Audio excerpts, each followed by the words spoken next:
तो थोड़ी सी चर्चा रस्सी पे पहले कर लेते हैं। अगर तुम एक रस्सी की बात करो, एक स्ट्रिंग की बात करो, मैंने थोड़ी सी स्ट्रिंग बना ली ताकि तुम्हें समझ आ जाए। अगर तुम एक स्ट्रिंग की बात करो तो हमारे सिलेबस में जब तक हम एनएलएम पढ़ रहे होंगे, लॉज ऑफ मोशन में 99% क्वेश्चंस में जो हमारी कंडीशन होगी, जो अपनी रस्सी है, स्ट्रिंग है, वो मासलेस होगा। कैसा? मासलेस, कोई भी मास नहीं होनी है रस्सी। सेकंड है, इसका रीजन है मासलेस रस्सी रखने का मतलब है मासलेस स्ट्रिंग रखने का लॉजिक ये है कि हमारे क्वेश्चन आसान हो, कैलकुलेशन अननेसेसरी ना है। फिर बाद में जब मास वाली रस्सी की भी बात करेंगे, इंटीग्रेशन वगैरह हमें आता है खेलना, जब जरूरत पड़ेगा तो आगे मास वाली रस्सी भी करेंगे। बट पहले कॉन्स्ट्रेंट को समझने के लिए, मोशन को समझने के लिए मासलेस स्ट्रिंग यूज कर रहे हो, तो मासलेस स्ट्रिंग यूज करेंगे। साथ में ये इनएक्सटेंसिबल होगा, मतलब बता,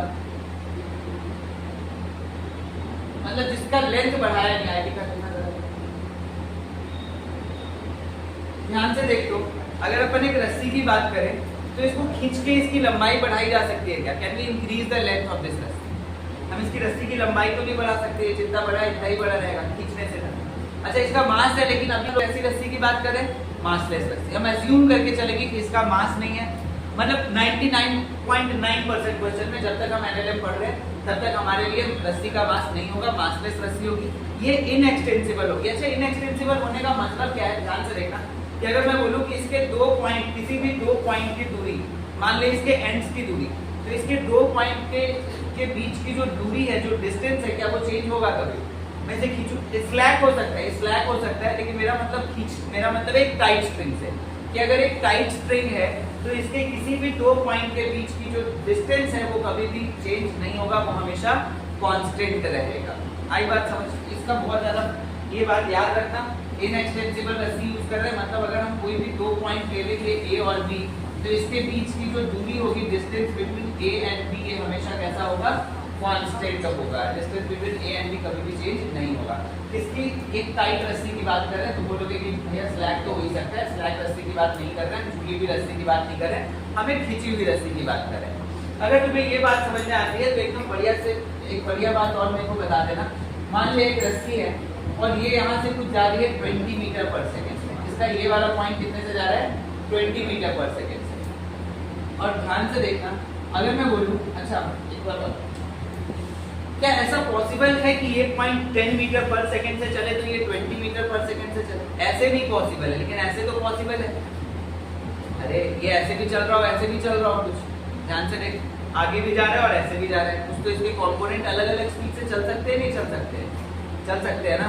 तो यानी कि मान ले इफ आई से कि ये रस्सी कुछ इधर जा रही थी 20 मीटर पर सेकंड से और ये एंगल था 37 डिग्री, और ये रस्सी कुछ इधर जा रही थी 30 मीटर पर सेकेंड से और ये एंगल था 53। तो ध्यान से सोच के मेरे को बताना कि क्या ये रस्सी का जो ये कंपोनेंट है और इस रस्सी का जो ये कंपोनेंट है, मतलब अलोंग द स्ट्रिंग जो रस्सी की वेलोसिटी है, क्या वो अलग अलग हो सकती है?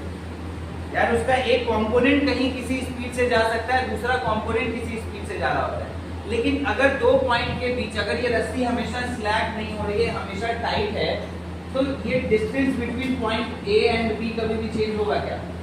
अगर distance between point A and B change नहीं होगा तो इसके रिस्पेक्ट में इसकी वेलोसिटी या ए के रिस्पेक्ट में बी की वेलोसिटी अलोंग द स्ट्रिंग कभी भी चेंज हो सकती है क्या? मेरे को नहीं पता कि कौन सी स्पीड से इधर जा रहा है, कौन सी स्पीड से कुछ भी जा सकता है, लेकिन अगर मैं लिखूं कि 30 का ये वाला जो कंपोनेंट है दैट इज 30 cos 53, ध्यान से देखना, 30 cos 53, और इस 20 का 20 cos 37, क्या ये अलग अलग हो सकता है क्या? सोच, अगर ये ज्यादा हो गया तो क्या ये रस्सी की लेंथ बढ़ जाएगी? अगर ये वाली स्पीड इससे ज्यादा हुई तो क्या ये वाली रस्सी की लेंथ बढ़नी चाहिए, तो टूट जाएगा, है ना? और अगर ये वाली स्पीड ज्यादा होगी तो स्लैक कर जाएगा। अगर रस्सी की तरफ अलोंग द रस्सी ये वाली स्पीड अगर ज्यादा होती है तो ये स्लैक कर जाएगा, लेकिन मैंने आपको कौन सी कंडीशन दी हुई है? टाइट स्ट्रिंग, है ना, टाइटली हेल्ड स्ट्रिंग, अगर मैं टाइटली हेल्ड स्ट्रिंग की बात कर रहा हूँ, इसका मतलब you can say 20 cos 37 definitely equal होना चाहिए यहाँ पे 30 cos 53 से। या सपोज अगर मैंने तुम्हें ये भी नहीं बताया होता, अब ये दोनों बराबर अभी नहीं है क्योंकि कोई तो भी वैल्यू ले लिया, अगर मैंने तुम्हें बोला होता कि बता इसकी वेलोसिटी कितनी है, तो बोलते मेरे को नहीं पता। ये जो v cos 53 है, v cos 53 है, ये डेफिनेटली 20 cos 37 के बराबर होना चाहिए। क्या तुम यहाँ से भी निकाल लेते फटाफट से कि दूसरे वाले पॉइंट की वेलोसिटी, क्योंकि ये कंस्ट्रेंट है, ये इसकी मजबूरी है कि ये वाला पॉइंट ये पता नहीं कितने से भी इधर जा रहा हो, लेकिन इसका एक कंपोनेंट जो अलोंग द स्ट्रिंग होगा वो हमेशा उतना ही होगा जितना इसका इस वाले वेलोसिटी का एक कंपोनेंट किधर है, अलोंग द स्ट्रिंग है। क्या ये बात समझ में आई? इसको बोलते हैं कंस्ट्रेंट। अगर मैं बोलूं कि एक पुली लटका हुआ है इस तरह से, पुली हमारा मासलेस है, चिंता की से जरूरत नहीं है। यहाँ पे 2 ब्लॉक लगा हुआ है, अगर बता ये 2 मीटर पर सेकंड से नीचे जा रहा है तो बता ये कितने से ऊपर जाएगा? 2 मीटर पर सेकंड से ऊपर जाएगा। यानी कि यही तो कंस्ट्रेंट है, यही तो कंस्ट्रेंट है कि अगर एक तुम्हें ये दोनों चूंकि आपस में कनेक्टेड है, तुम्हें पता है कि अगर ये 2 मीटर पर सेकंड से नीचे जाएगा तो ये इसकी मजबूरी है कि ये भी कितने से ऊपर जाएगा, 2 मीटर पर सेकंड से। तो इसको क्या ये कंस्ट्रेंट समझ में आया? तुम्हें एटलीस्ट बेसिक बातें समझ में आई? नोट करो फटाफट से कंस्ट्रेंट के बारे में, जो समझ एक बार और कंस्ट्रेंट समझना अगर तुम्हें जरा भी डाउट रहता हो तो। मैंने क्या बोला कि अगर एक रस्सी है और इस रस्सी की एक वेलोसिटी कुछ इधर है, मान ले v1 θ1 एंगल पे, और ये दूसरा रस्सी का ये वाला पॉइंट कुछ इधर जा रहा था, लेट्स से v2 और θ2 एंगल पे, है ना। अब मेरे को नहीं पता v1 v2 का रिलेशन, अगर तुमसे मैं पूछ लूं कि बता v1 v2 का रिलेशन क्या है, तो पता नहीं। लेकिन एक बात तय है कि चूंकि ये रस्सी अगर टाइट है, अगर ये रस्सी टाइटली हेल्ड है,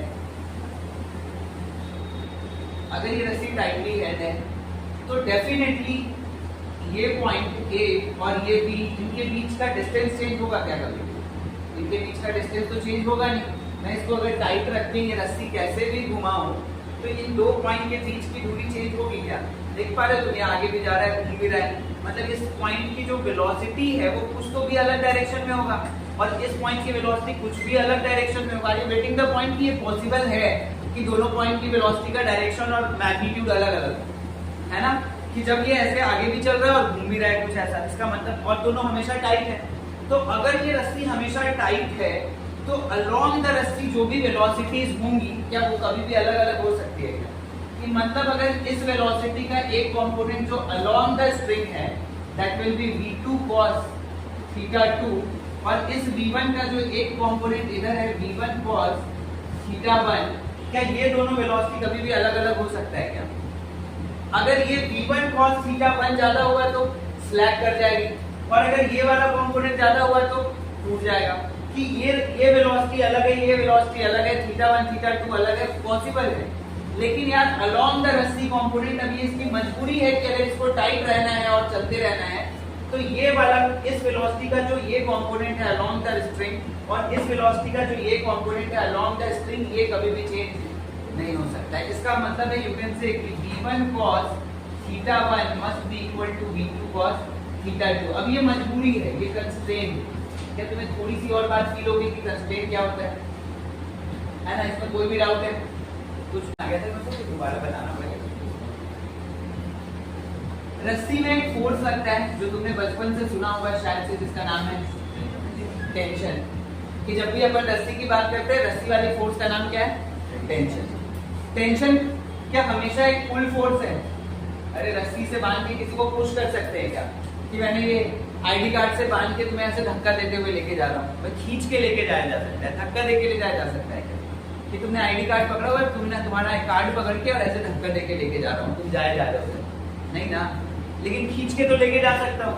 तो यानी कि रस्सी में जो फोर्स लगता है tension is always a pull force, always a pull force. ध्यान से देखना, पता नहीं तुमने शायद ऐसे कभी एफबीटी बनाया हो तो चैप्टर का मेन साथ अभी आगे एफबीटी है, नहीं भी आया है तो आगे सीखेंगे। ये 2 ब्लॉक्स कुछ ऐसे रखे हुए। अब यहाँ पे ध्यान से देखना, यहाँ पे तुमने पहले ही खेला है क्या कि इधर टेंशन कुछ इस तरह से दिखाते हैं? ऐसे कभी खेला है क्या कि रस्सी में टेंशन दिखाने का तरीका? नहीं, कोई नहीं, अभी खेले।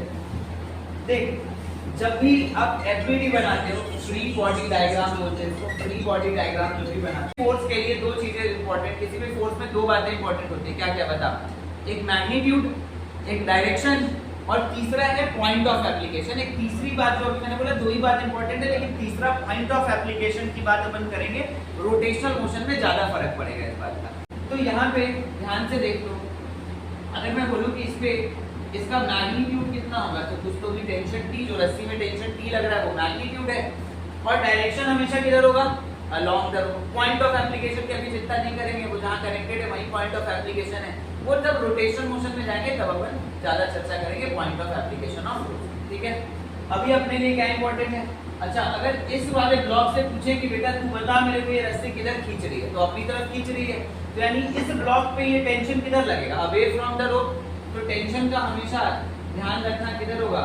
अलोंग द रोप या along the spring and away from the body. Away from the body क्यों?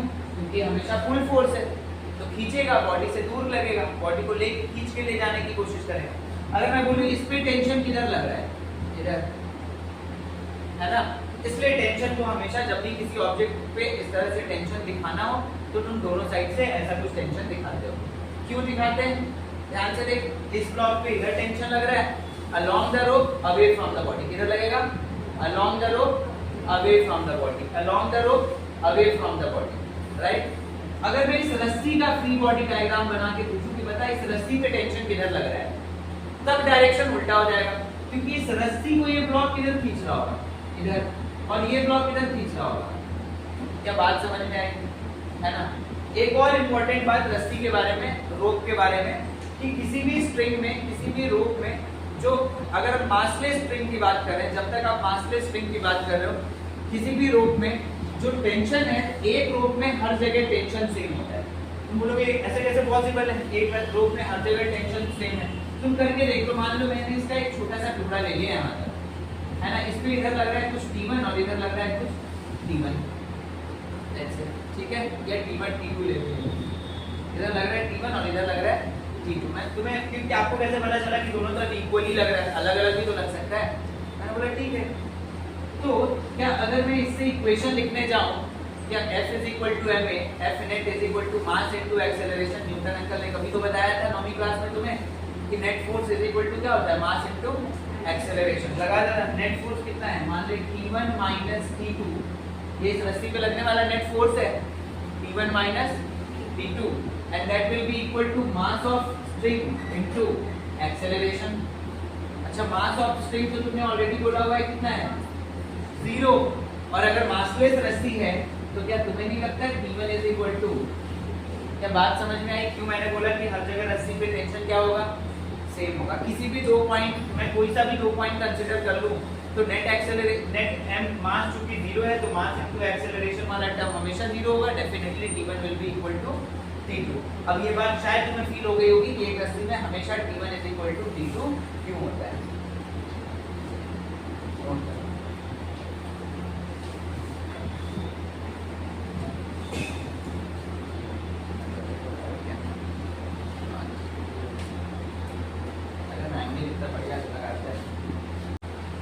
धीरे-धीरे एनालिसिस में आगे फोर्सेस ही पढ़ना है, कौन-कौन से फोर्सेस आने वाले हैं। क्योंकि जब तक तुम काइनेमेटिक्स पढ़ रहे थे, तुम ना वो गजनी हो गए थे, तुम्हें नहीं पता था कि क्यों हो रहा है मोशन। कभी भी तुमने काइनेमेटिक्स में ये सोचने की कोशिश करी कि मोशन हो क्यों रहा है? बस एक ऑब्जेक्ट है, वो इनिशियल स्पीड इतनी है, फाइनल स्पीड इतनी हो गई, है ना? एक ऑब्जेक्ट है जिसको थ्रो किया गया, उसके बाद वो ऐसे ऐसा ऐसा जा रहा था, रास्ते में ये एक्सेलरेट हुआ, डी एक्सेलरेट हुआ। कभी तुमने सोचा कि क्यों हुआ? उसके पीछे का कारण क्या है? तो एक्चुअली में जब तुम काइनेमेटिक्स पढ़ रहे होते हो तो तुम सिर्फ और सिर्फ कॉज पढ़ रहे हो, सॉरी सिर्फ इफेक्ट पढ़ रहे हो। और अब जब हम लोग डायनामिक्स पढ़ रहे हैं, यानी कि लॉज ऑफ मोशन में आ रहे हैं, हम मोशन के फोर्स, मोशन के कॉज के बारे में पढ़ने की कोशिश करें कि उसका रीजन क्या है, उसके पीछे कौन से फोर्सेस लग रहे हैं, जिसमें से tension is one of those forces. तो हमने अभी टेंशन पढ़ लिया, फिर बाद में नॉर्मल और जितने भी फोर्सेस आएंगे वन बाय वन हम लोग पढ़ेंगे, ठीक है? बता। बहुत ज्यादा डिफिकल्ट क्वेश्चन है। ये रस्सी इधर जा रही थी 5 मीटर पर सेकेंड से, इसका ए पॉइंट बता बीबी कितना होगा, फटाफट से बताओ। इनएक्सटेंसिबल है, खिंच विच नहीं रहे। 5 मीटर पर सेकेंड, बहुत बढ़िया, तेज हो गए। अब बताना।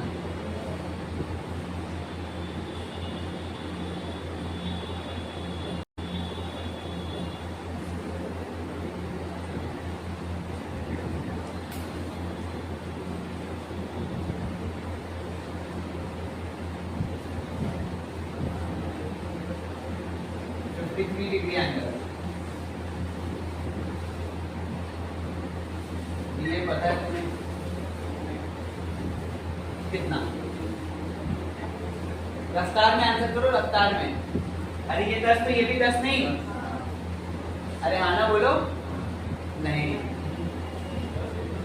ध्यान से देखना, अगर ये 10 मीटर पर सेकेंड से जा रहा है, क्या ये 10 तो ये 10, ध्यान से देखना, ये 10 ये 10 ये 10 तो क्या ये 10? अरे ये रस्सी का हर पॉइंट 10 मीटर पर सेकेंड की स्पीड से 10 मीटर पर सेकेंड की स्पीड से जाना चाह रहा होगा। मतलब कि रस्सी का ये पॉइंट इधर 10 मीटर पर सेकेंड की स्पीड से जा रहा होगा या इधर 10 मीटर पर सेकेंड की स्पीड से जा रहा है। लेकिन असली में किधर जा रहा है?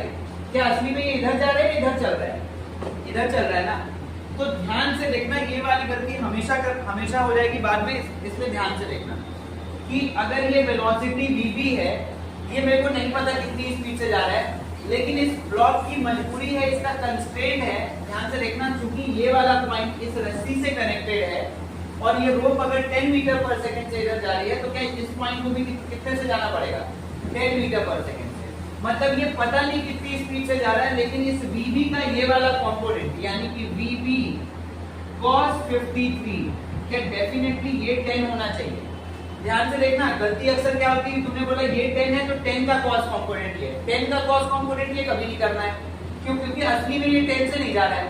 असली की वेलोसिटी कौन सी है, vb या 10? vb। इस ब्लॉक का असली का मोशन कौन सा है, 10 या vb? vb। तो अगर vb इसका असली का मोशन है, तो vb का cos कंपोनेंट कितना होना चाहिए? 10 होना चाहिए। क्या बात समझ में आ गई? कि अब इस ब्लॉक का कंस्ट्रेंट है कि ये क्योंकि जो भी स्पीड से चले उसको नहीं पता, लेकिन इसका एक कंपोनेंट जो रोप के अलॉन्ग है वो 10 ही होना चाहिए। तो यानी vb cos 53 is equal to 10, यानी कि vb into cos 53 कितना? 3/5। अरे यार ये तो बताओ, तो vb is equal to कितना? 50/3 मीटर पर सेकेंड। बात समझ में आ गई तुम्हें? कंस्ट्रेंट लगाना है, फटाफट